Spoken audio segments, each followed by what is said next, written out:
Hi everyone, this is Evelyn. I wanted to repost my experience with the harmonic egg since I felt it was very significant and it's amazing. They don't have them in every state yet, but you might want to check out their website to see where they do have the harmonic egg. It's a great healing module. It's all natural, and I don't even want to go into explaining it. You really should read the website. But I'm going to tell you about my harmonic egg experience because I'd watched a movie last week, and some wounds regarding what came up in the harmonic egg experience came up. So I felt that was significant to relay. By the way, the harmonic egg I'd gone to was Penryn, California, outside Sacramento, and the people there were very lovely and amazing to work with, so I definitely recommend going there. And it is like pouring rain thunderstorm outside right now all of a sudden. The rain is just like whipping off the tree. It's kind of crazy outside. Okay, so the harmonic egg and the wounded warrior. I was excited but a little bit ungrounded that I was worried I wouldn't be able to settle down enough to meditate when I went into the egg. The bald eagle. I've been here before, flying from the eagle's nest atop a mountain high with my mate, back there again, but oh my God, the pain. And the other not there, alone for a lifetime. How will I survive the pain of their loss? Bawling my eyes out right off the bat, my guides knew that crying would settle me in. The pain was excruciating, what a bird feels for their mate.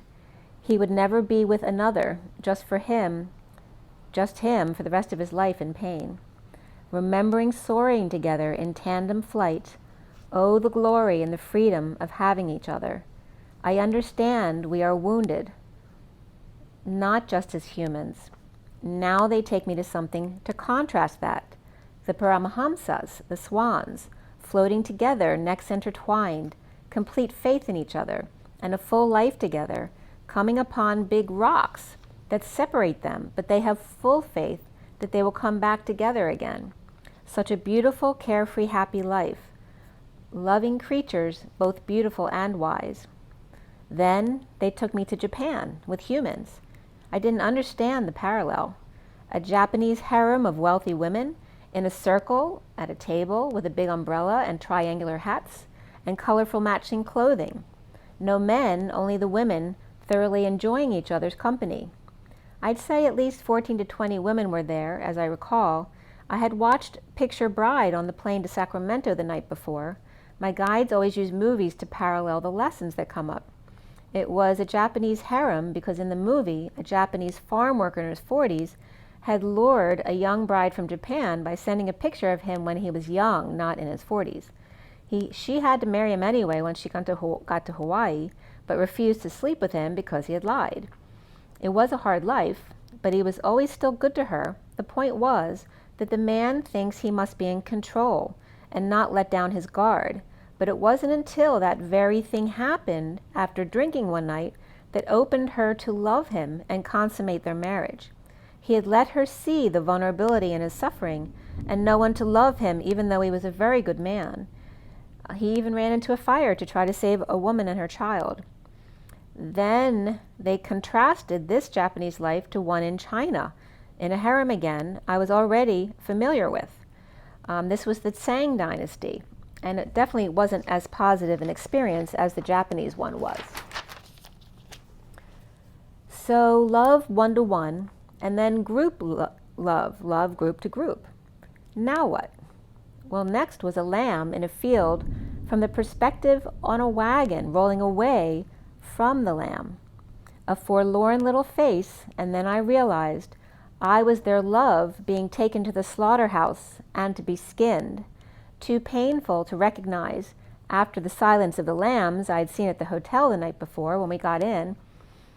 The one where the serial killer, Buffalo Bill, skins them alive and then sews the skin together.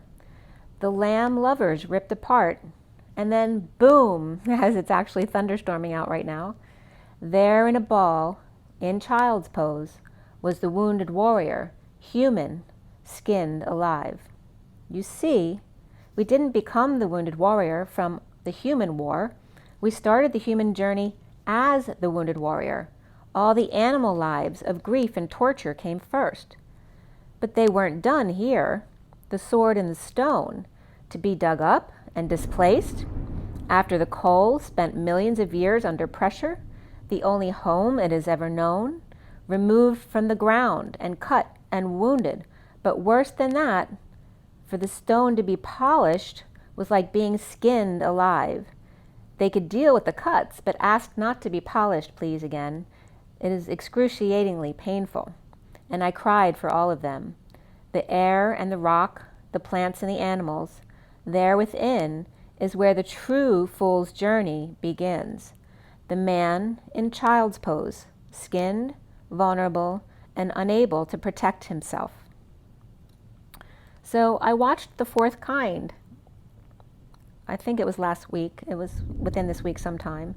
And tonight was about the movie The Fourth Kind was about the true story abductions in Alaska documented by a psychologist. The actual videos of the torture, the experimentation, and levitation in reliving the experiences under hypnosis, and then no one believing you, and others unwilling to support your story for fear that they would be put away or lose their credibility or license. And then my stomach soured, not because of the horrors I just witnessed in the movie, but because of the association with research on animals. It happens all the time, not only on mice and pigs, but dogs too. I remember passing through the animal lab at Penn, where a dog was due their heparin dose. I don't know what the experiment was, but the image of the poor doggie in one of the multiple cement stalls in a big open cement room where he or she was the only one in there, scrambling to see us in their own poop on the floor. I was a pretty young adult at the time, but not feeling I was in any position to tell anyone what was right or wrong, and yet I remembered today. Perhaps humans are kinder to the animals than the aliens who abduct humans are, but in this moment I was being shown that the dog was abducted and being experimented on. There was no real difference here. It made me feel sick to my stomach that I had witnessed that and had no idea what I was actually witnessing.